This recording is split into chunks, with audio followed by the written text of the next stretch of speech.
여러분 중 누군가는 지금 이 순간에도 비슷한 일을 겪고 계실지 모르겠어요.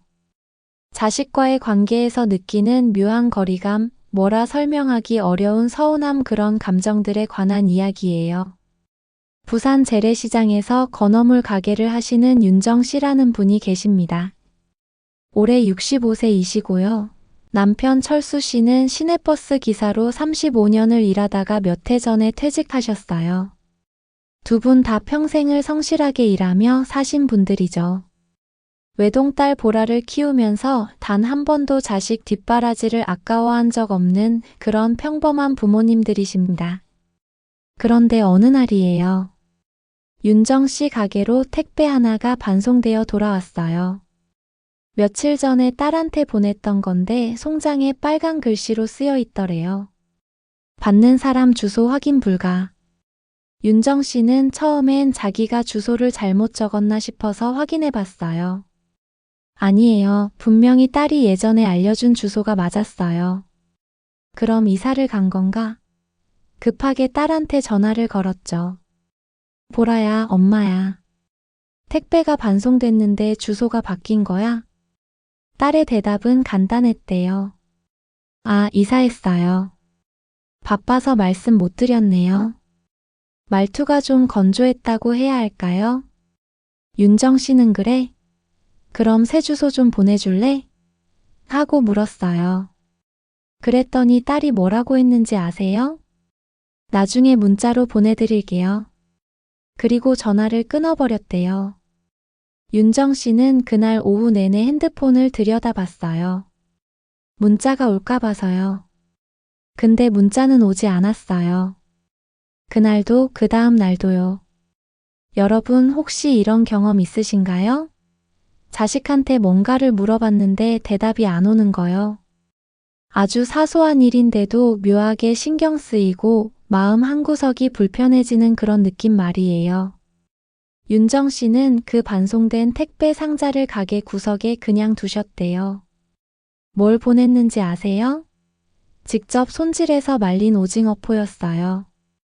딸이 어릴 때부터 좋아하던 거였죠.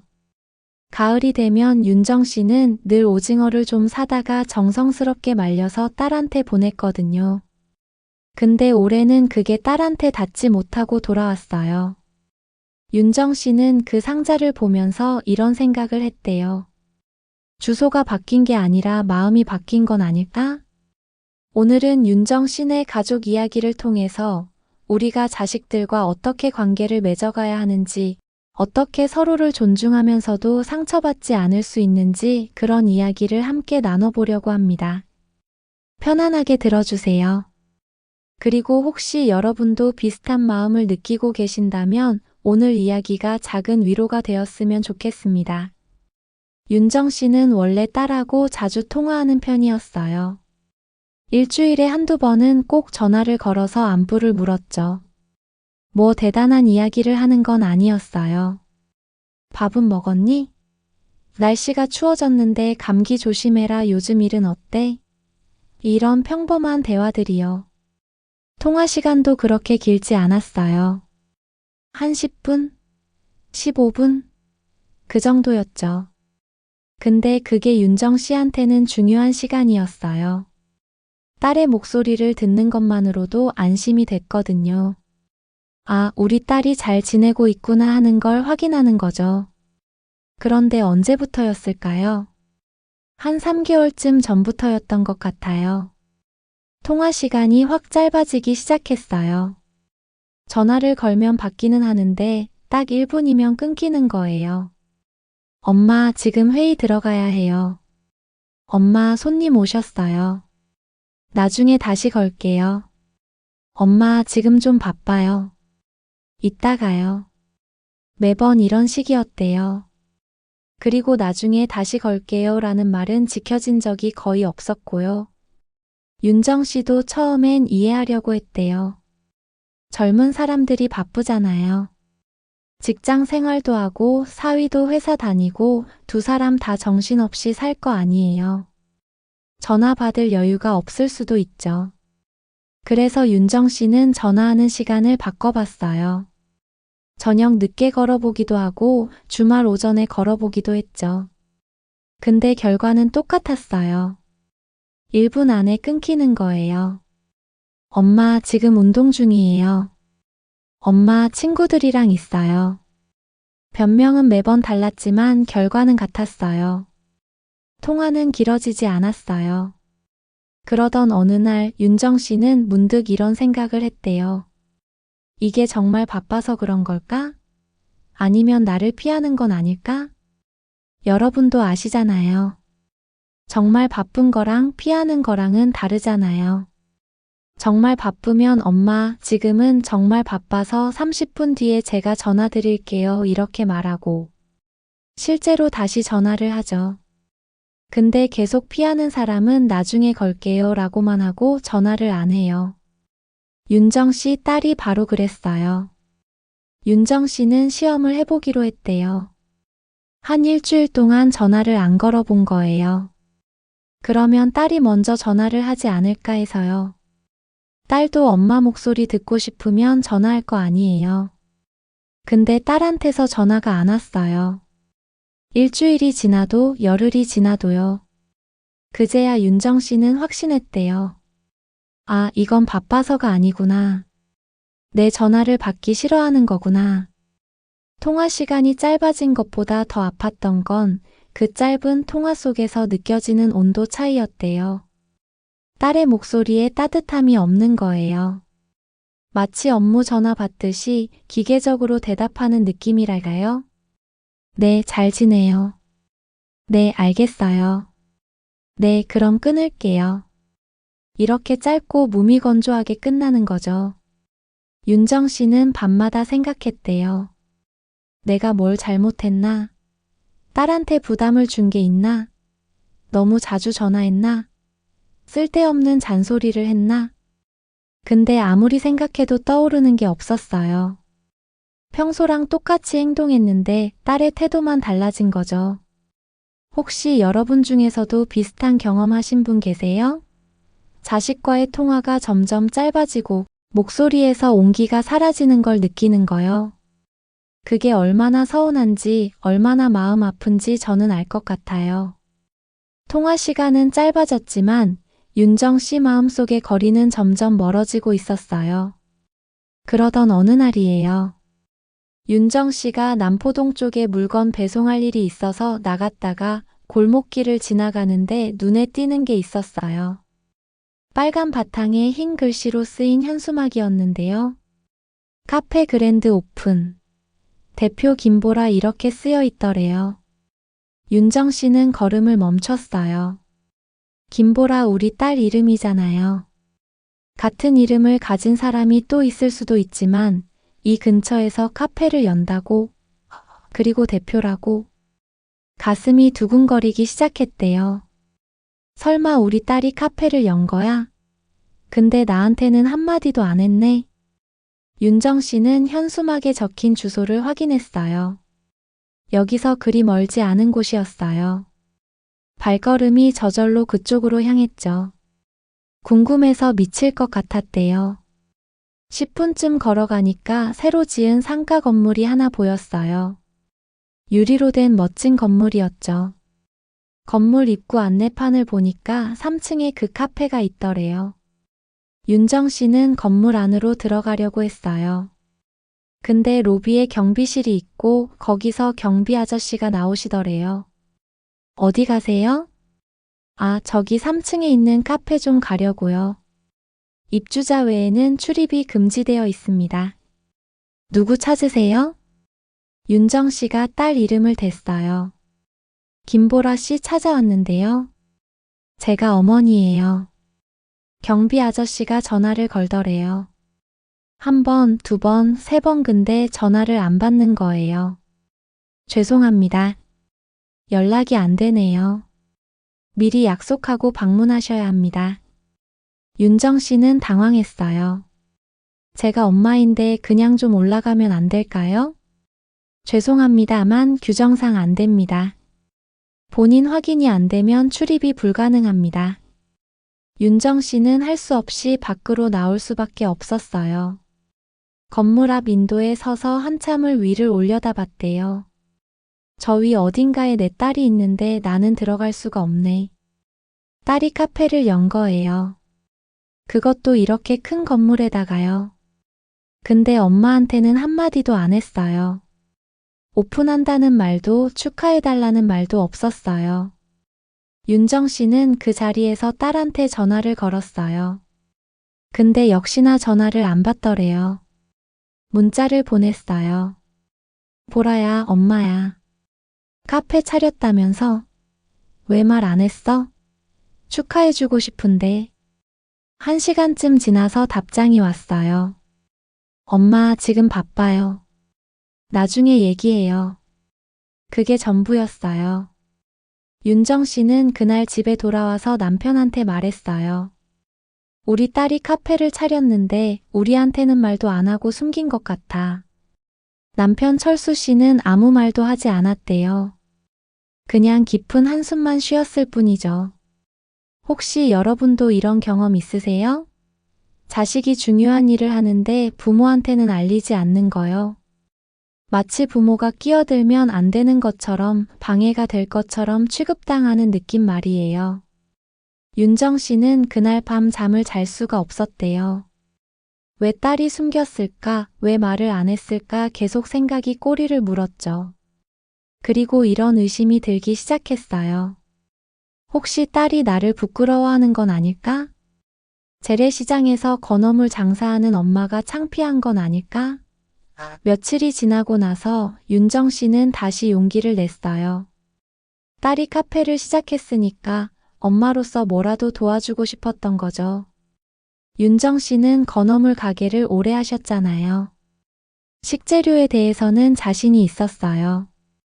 그래서 생각을 했어요. 카페에서 쓸 수 있는 특별한 메뉴를 만들어주면 어떨까?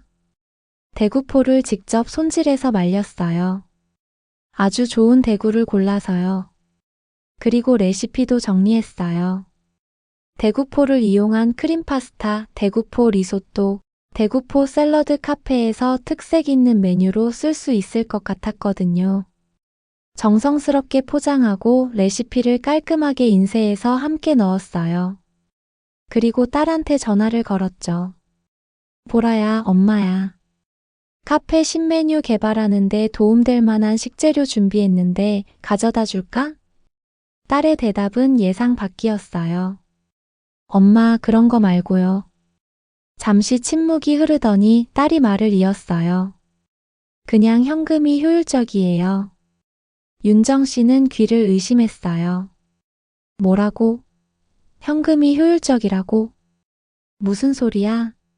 엄마가 돈을 주려는 게 아니라 뭔가 도움이 되고 싶어서. 엄마, 저희는 메뉴가 이미 다 정해져 있어요. 지금 필요한 건 운영 자금이고요. 그러니까 굳이 뭘 준비하지 마시고 정 도와주시려면 현금으로 부탁드려요. 윤정 씨는 할 말을 잃었어요. 딸의 목소리는 너무나 냉정했어요. 마치 거래처 직원한테 말하는 것처럼요. 그래, 알았어. 윤정 씨는 그렇게 대답하고 전화를 끊었어요. 손에는 정성스럽게 포장한 대구포와 레시피가 들려 있었어요. 밤새 준비한 거였죠. 하나하나 손질하면서 딸 생각을 했어요.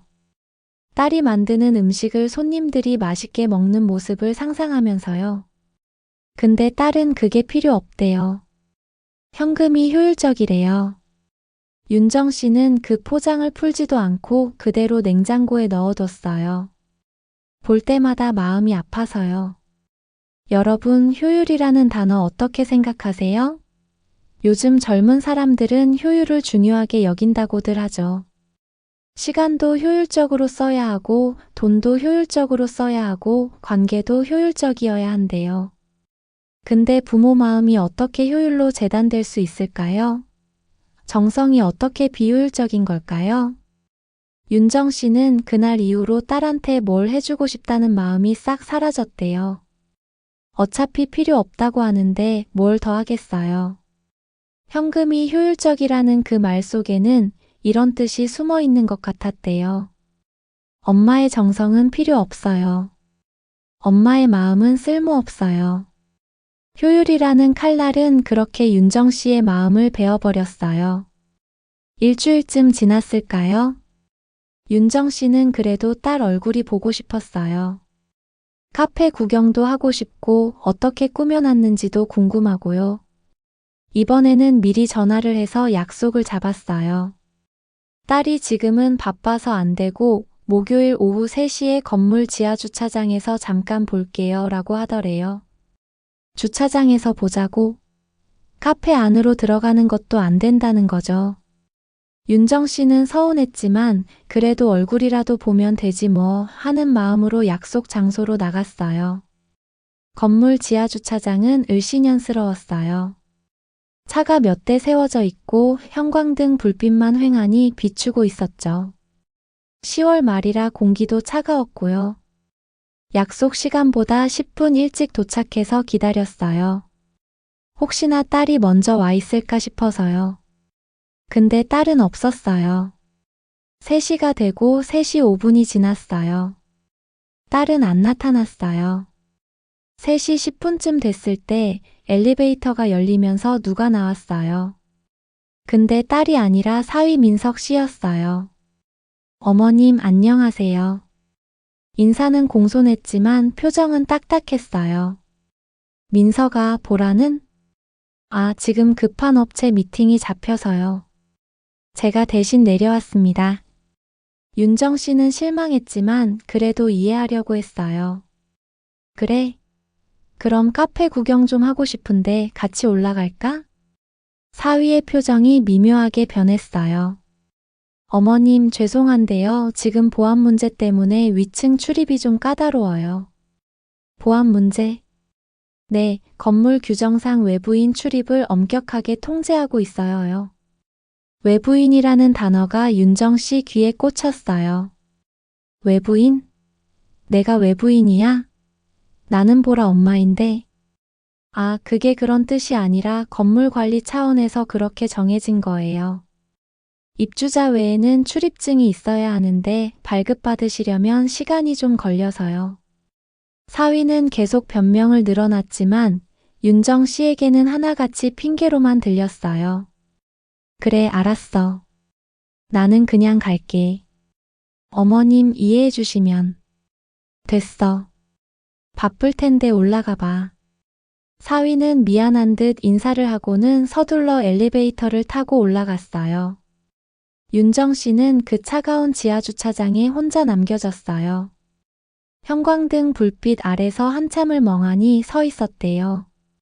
외부인 나는 이제 외부인인가? 여러분, 가족인데 외부인 취급을 받는다는 게 어떤 기분인지 아세요? 손님보다 못한 대접을 받는다는 게 얼마나 서러운지요? 윤정 씨는 그날 버스를 타고 집에 오면서 계속 생각했대요. 나는 딸한테 위험 요소가 된 건가? 들어오면 안 되는 사람이 된 건가? 집에 돌아와서 남편한테 말했어요. 나는 이제 우리 딸한테 방해가 되는 사람인가 봐. 남편 철수 씨는 아무 말 없이 아내 손을 꼭 잡아줬어요. 말이 필요 없었죠. 두 사람 다 마음이 아팠으니까요. 그렇게 며칠이 흘렀어요. 윤정 씨는 마음을 달래기 위해 평소보다 더 열심히 가게 일을 했어요. 생각하지 않으려고 바쁘게 움직였죠. 어느 날 오후 윤정 씨는 동네 목욕탕에 갔어요. 몸도 풀고 마음도 좀 달래려고요. 목욕탕 탈의실에서 옷을 갈아입는데 한쪽 테이블에 홍보 브로슈어들이 놓여 있더래요. 무심코 하나를 집어들었어요. 시니어 코리빙과 함께 사는 행복한 노후라는 제목의 팜플릿이었어요. 내용을 읽어보니 요즘 유행하는 공유주거 개념이더래요. 나이 든 사람들끼리 같이 살면서 서로 돕고 외롭지 않게 지낼 수 있다는 거죠. 사진도 예쁘게 나와 있고 시설도 깔끔해 보였어요. 윤정 씨는 그냥 신기해서 브로슈어를 집으로 가져왔어요. 남편하고 같이 구경하려고요. 이런 게 있구나 싶어서요. 집에 와서 식탁 위에 그냥 놓아뒀어요. 저녁 먹고 남편하고 같이 보려고요. 그런데 그날 저녁 사위 민석 씨가 집에 들렀어요. 뭔가 서류를 전해주러 온 거였는데 거실로 들어오더니 테이블 위에 놓인 브로슈어를 발견한 거예요.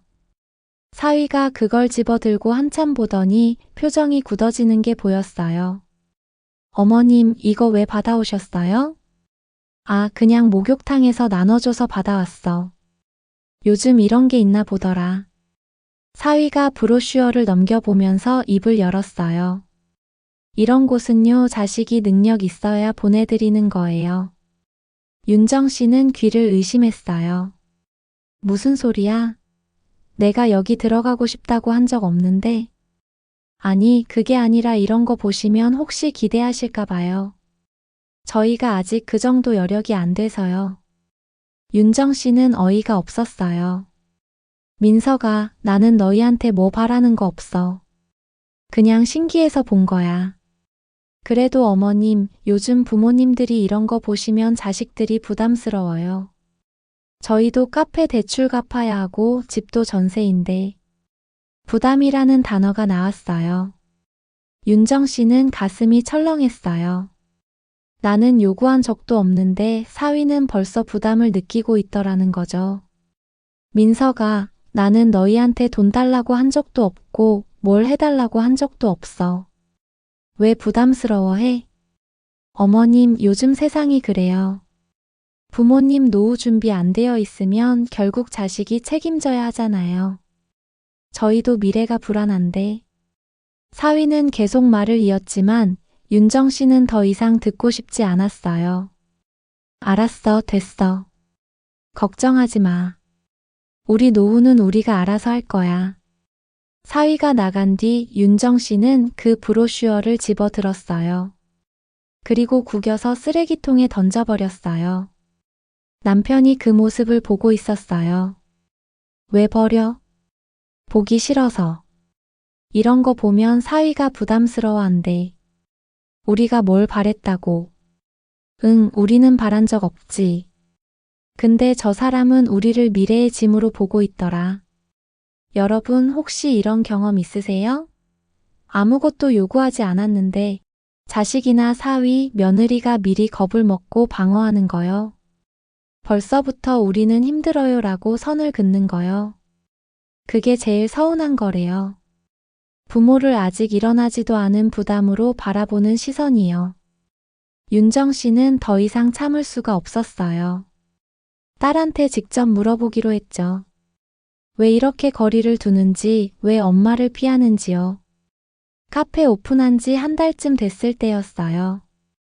윤정 씨는 축하한다는 핑계로 다시 딸한테 연락을 했어요.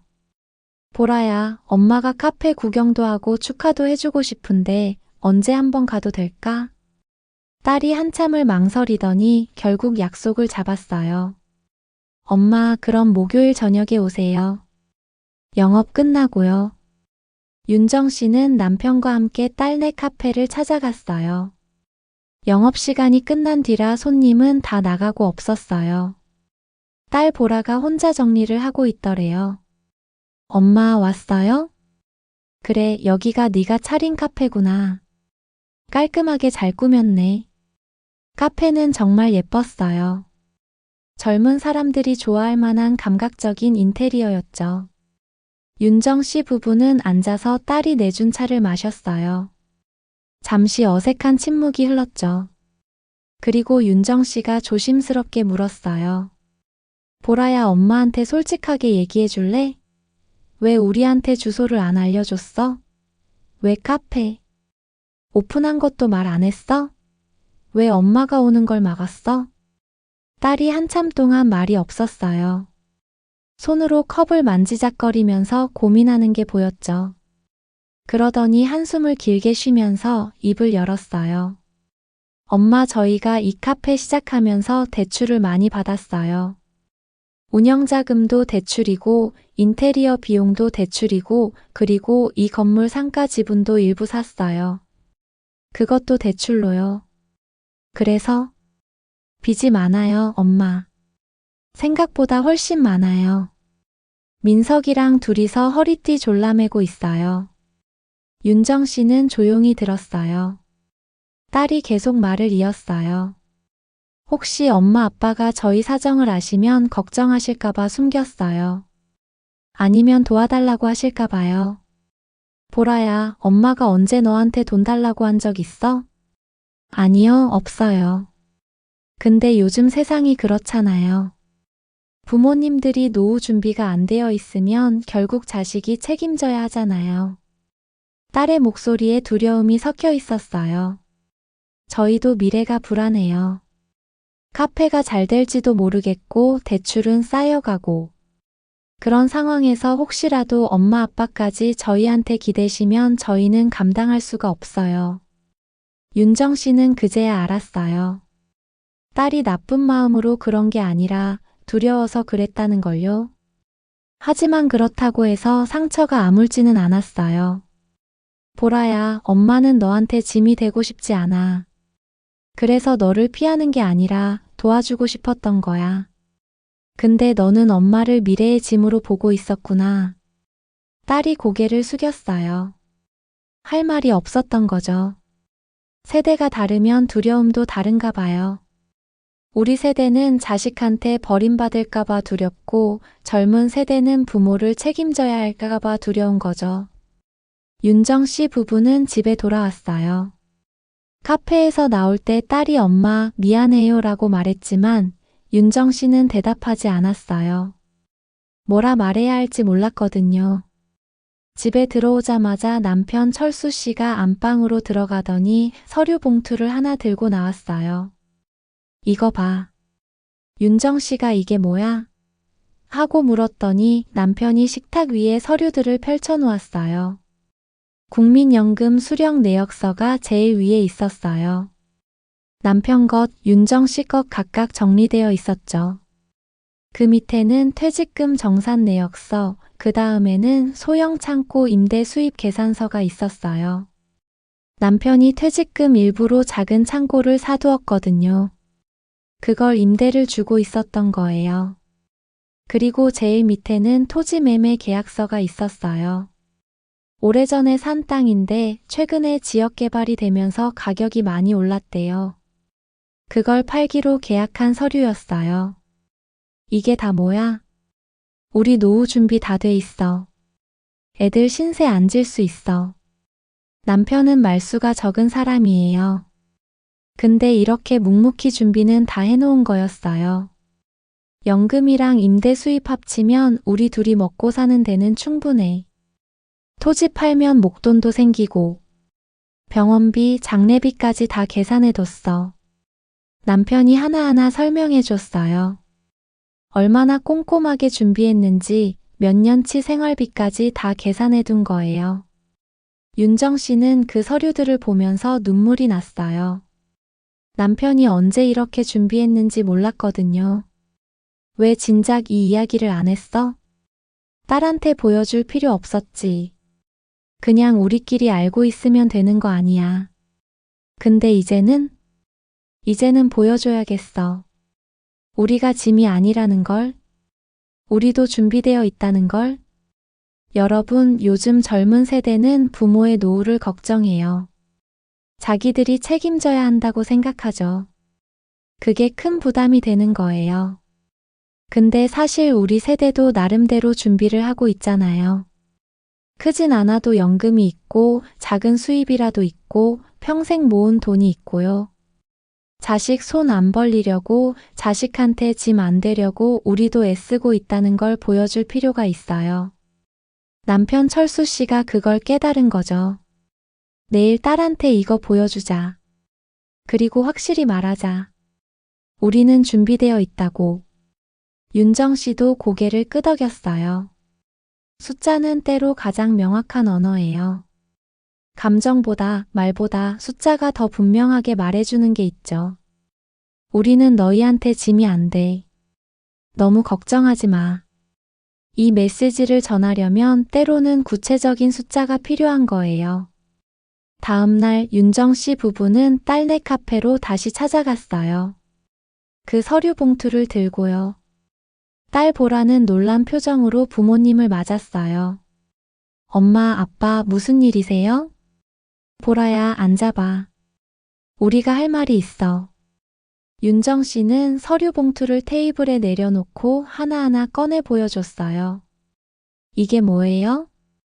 우리 노후 준비야. 연금 내역, 임대 수입, 토지 매각 계약서 다 여기 있어. 딸이 서류들을 보면서 눈이 커졌어요. 보라야, 우리는 너희한테 짐이 안 돼. 우리 노후는 우리가 알아서 할 수 있어. 그러니까 너무 걱정하지 마. 딸의 눈에 눈물이 고였어요. 엄마, 너도 불안했구나. 우리가 너희한테 손 벌릴까봐. 근데 우리는 그럴 일 없어. 우리도 준비되어 있어. 딸이 안도하는 표정을 지었어요. 그동안 얼마나 불안했을까요? 하지만 윤정 씨는 거기서 끝나지 않았어요. 대신에 보라야, 우리도 조건이 있어. 조건이요? 서로의 삶을 침범하지 말자. 너는 내 인생을 살고 우리는 우리 인생을 살자. 필요할 때만 연락하고 평소에는 서로 간섭하지 말자. 딸이 놀라서 엄마를 쳐다봤어요. 엄마, 그게 무슨... 보라야, 너도 우리를 부담스러워했고 우리도 너한테 많이 상처받았어. 그러니까 서로 좀 거리를 두는 게 나을 것 같아. 경계선을 확실히 하자는 거야. 딸은 할 말이 없었어요. 윤정 씨 부부는 그 후로 딸한테 먼저 연락하지 않았어요. 명절이나 생일 같은 특별한 날에만 짧게 연락하고 평소에는 각자의 삶을 살기로 한 거예요. 그리고 부부는 큰 결정을 내렸어요. 지금 살던 집을 정리하고 바닷가 근처 작은 마을로 이사를 가기로 한 거죠. 전세로요. 이제 우리 인생을 살자. 자식 눈치 보지 말고. 남편의 말에 윤정 씨도 동의했어요. 이사한 뒤로 부부의 삶이 달라졌어요. 여행도 다니기 시작했어요. 제주도도 가고 경주도 가고 싶었던 곳들을 하나씩 가봤죠. 취미 생활도 시작했어요. 철수 씨는 낚시를 배웠고 윤정 씨는 수채화 강좌를 신청했어요. 돈도 자식 생각하지 않고 자기들을 위해 썼어요. 맛있는 거 먹고 싶으면 먹고 사고 싶은 거 있으면 사고요. 여러분, 이게 이기적인 걸까요? 아니에요. 이게 건강한 거예요.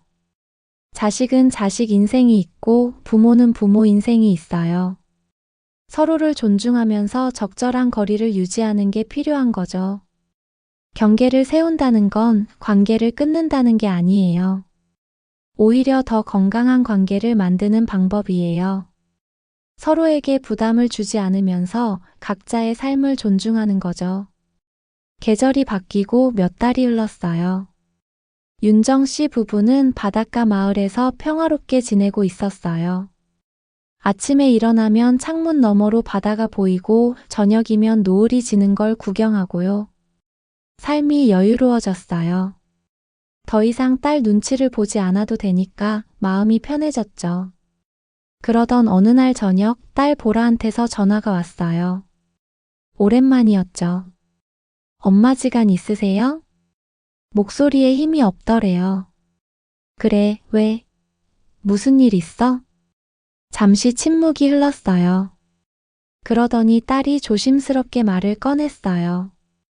카페가 생각보다 안 돼요. 손님이 많이 안 와요. 빚만 늘어가고. 윤정 씨는 가만히 들었어요. 엄마, 저 혼자서는 안 될 것 같아요. 조언 좀 해주실 수 있으세요? 딸이 도움을 청하는 거였어요. 하지만 예전처럼 돈을 달라는 게 아니었어요. 지혜를 구하는 거였죠. 윤정 씨는 잠시 생각했어요. 보라야, 엄마가 한번 가서 볼게. 근데 조건이 있어. 조건이요? 상황이 어려워서 찾는 게 아니라 앞으로는 서로 존중하면서 지내자. 내 삶에 간섭 안 할 테니까 너도 우리를 부담스러워하지 마. 그리고 도움이 필요하면 솔직하게 말하고 우리도 필요한 게 있으면 말할게. 딸이 울먹이면서 대답했어요. 엄마, 미안해요. 제가 잘못 생각했어요. 엄마 아빠를 짐으로만 봤어요. 괜찮아.